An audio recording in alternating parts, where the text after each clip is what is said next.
Algunos fármacos trabajan en un solo sistema de neurotransmisión, pero la mayoría interfieren en muchos.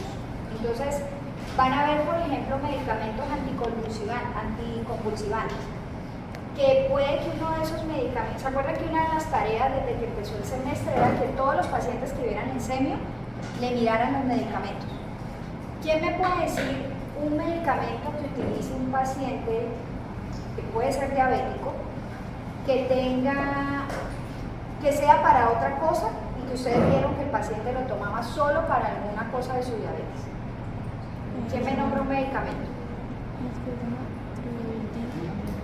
O sea, que el paciente solo tenga diabetes y muchas complicaciones de su diabetes y que ustedes vieran en el listado de medicamentos cosas para bajar el azúcar, pero también veían otros medicamentos que lo buscaron y que eran de estos grupos, de algo que necesitaban el sistema nervioso.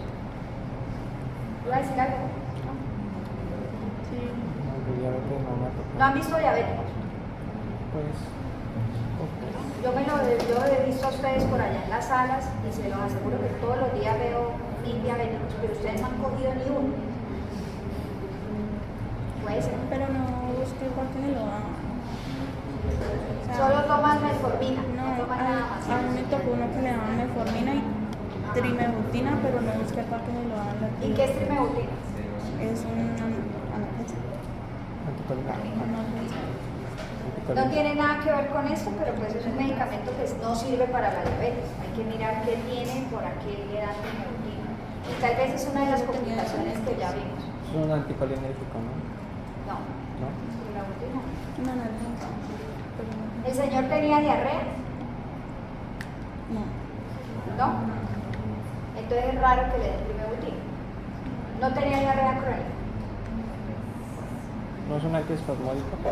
Sí, un antiespasmódico. Sí, no. Es algo que funciona en colon. Pero ¿qué podría uno inferir de ese paciente? Si es diabético y tiene diarrea, con lo que hemos visto, Colonia irritable. ¿qué puede tener? Que no le han encontrado por una causa, no sé, un cáncer o una cosa rara por allá en el colon. ¿Cuál era una de las complicaciones de la diabetes? Las gastroparesias. ¿Cuál? Gastroparesias.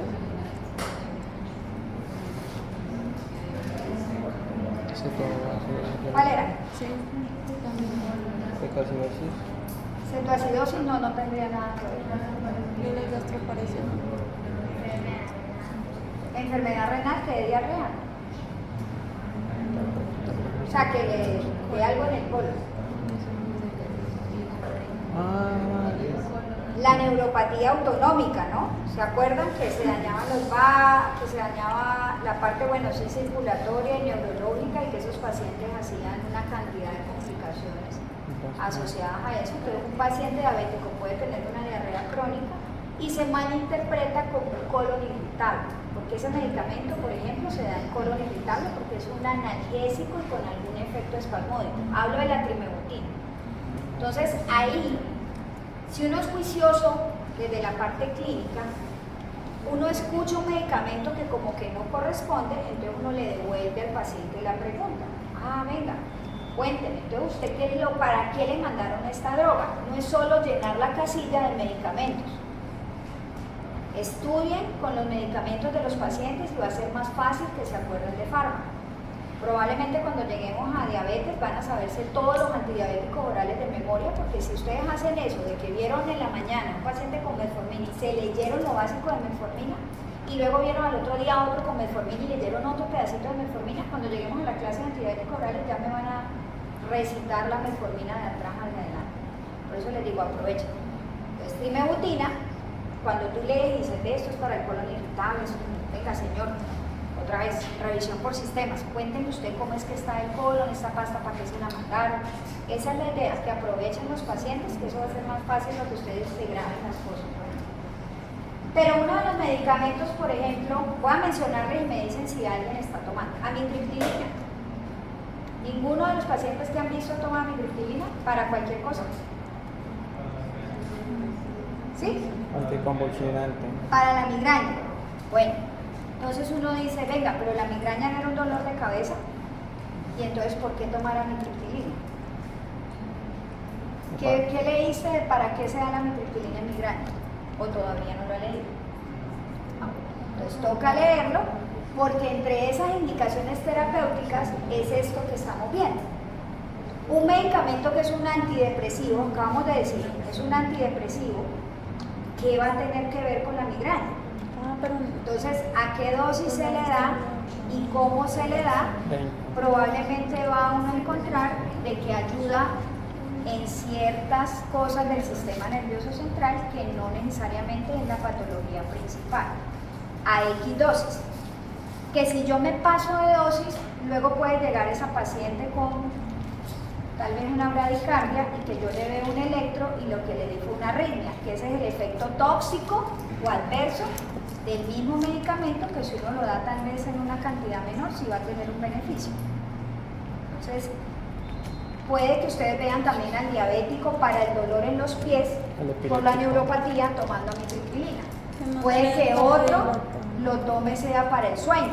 Entonces miren que ahí encuentran antidepresivo, inductor del sueño, para modular el dolor neuropático, para ayudar en la profilaxis de la migraña. Entonces son muchos usos terapéuticos que empieza a tener un mismo medicamento.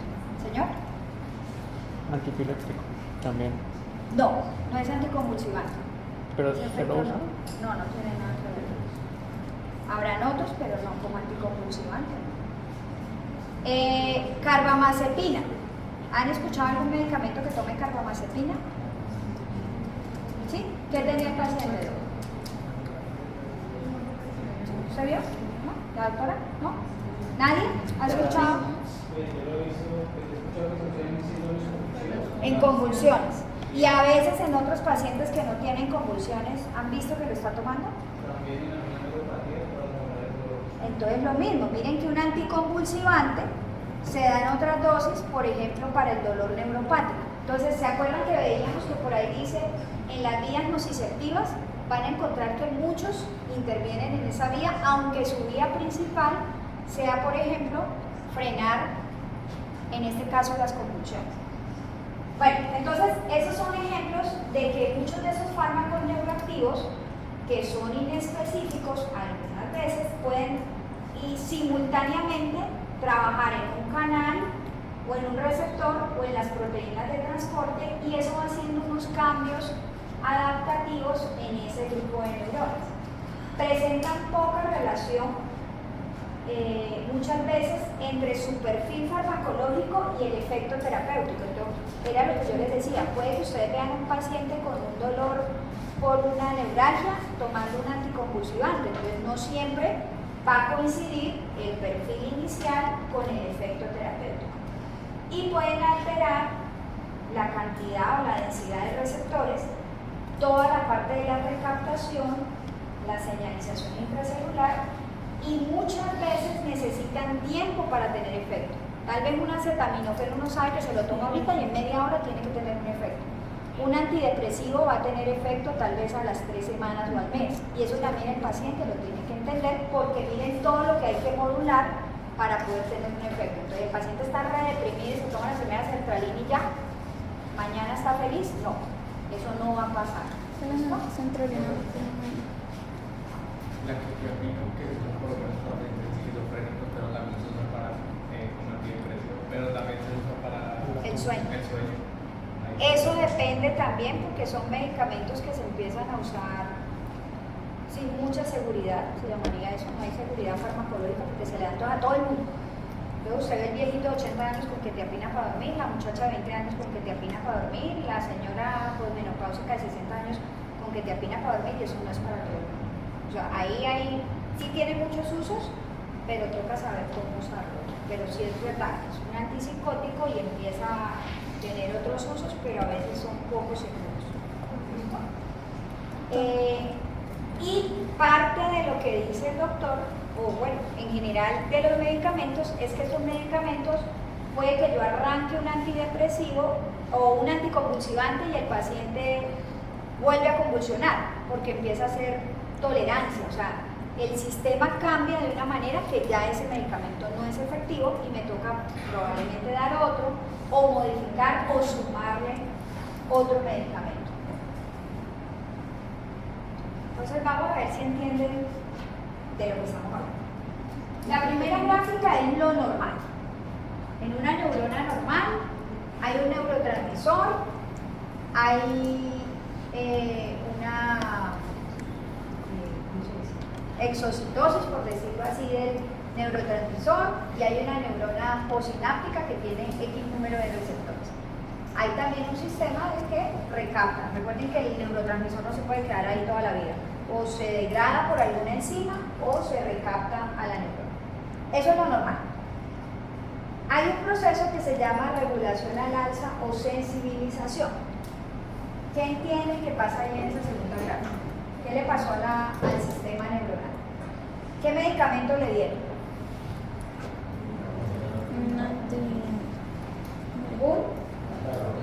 Un antagonista del receptor. ¿Dónde está? ¿En qué parte específica? ¿Qué era la cosita azul? ¿No es el receptor? El receptor. Ajá. Pues se da un antagonista del receptor. Cuando pasa eso, entonces normalmente la neurona, ¿qué hace? O sea, ella libera el neurotransmisor llega y no puede actuar porque hay un antagonista del receptor, o sea, hay algo que está tapando con el receptor. Y simplemente pues no se da la acción.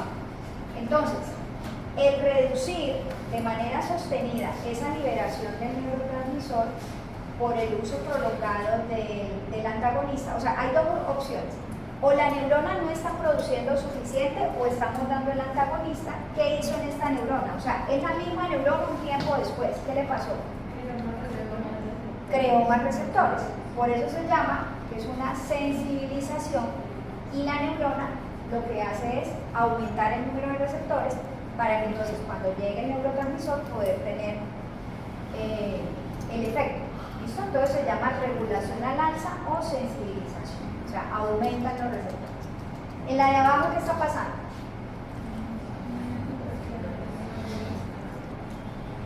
¿Qué se dio? El verdecito.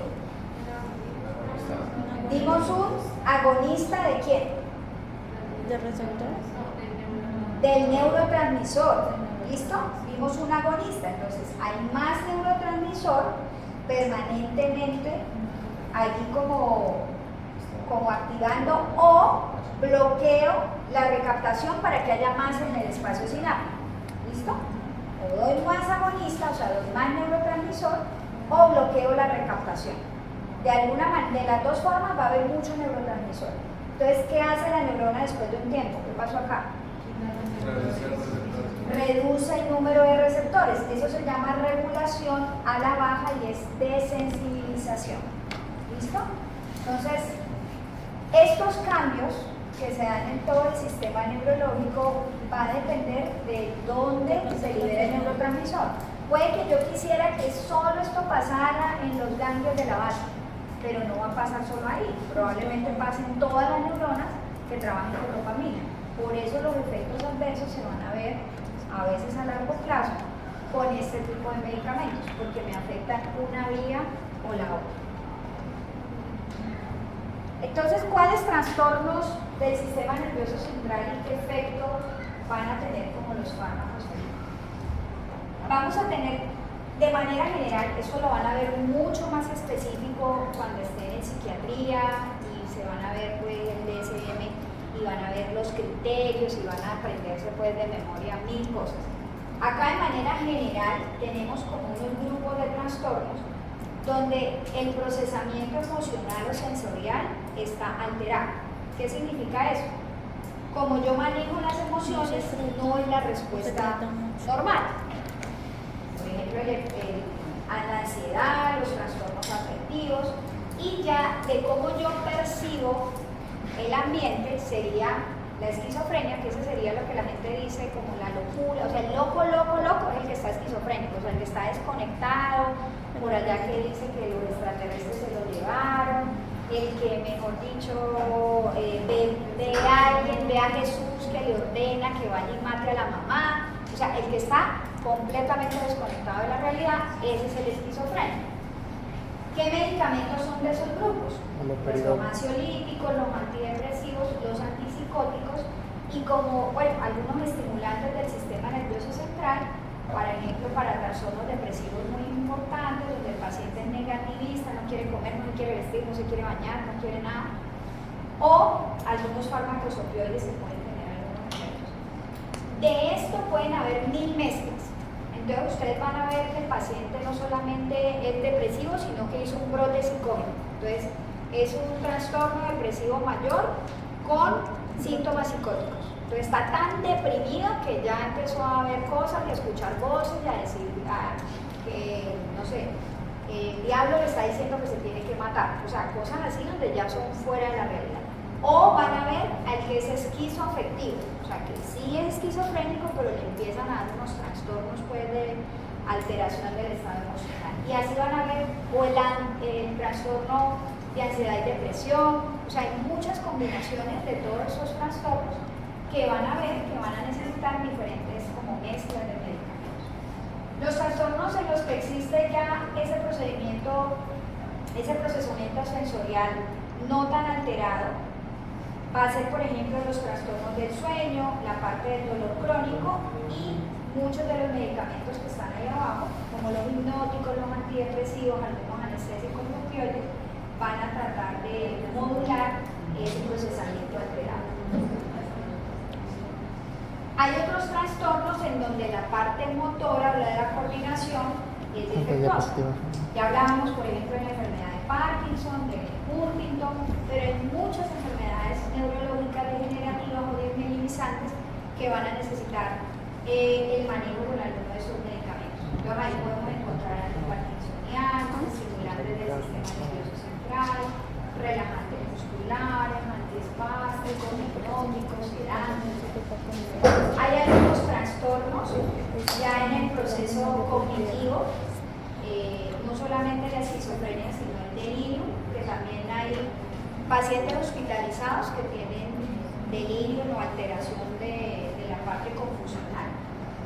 Y ahí también se van a manejar diferentes medicamentos y los trastornos en los que se altera la memoria, como las demencias, una de las tantas. Recuerden que, bueno, eso no lo tienen que saber todavía, pero las demencias se clasifican de acuerdo como a los grupos de causas, y cuando no es nada de lo que es posible, al final es Alzheimer. O sea, es como el descarte después de que yo descarté todas las otras demencias, por déficit de vitaminas, por problemas vasculares, por cuerpos de Lewy, etcétera, etcétera, etcétera. Entonces, cuando no es nada de eso, al final queda Alzheimer.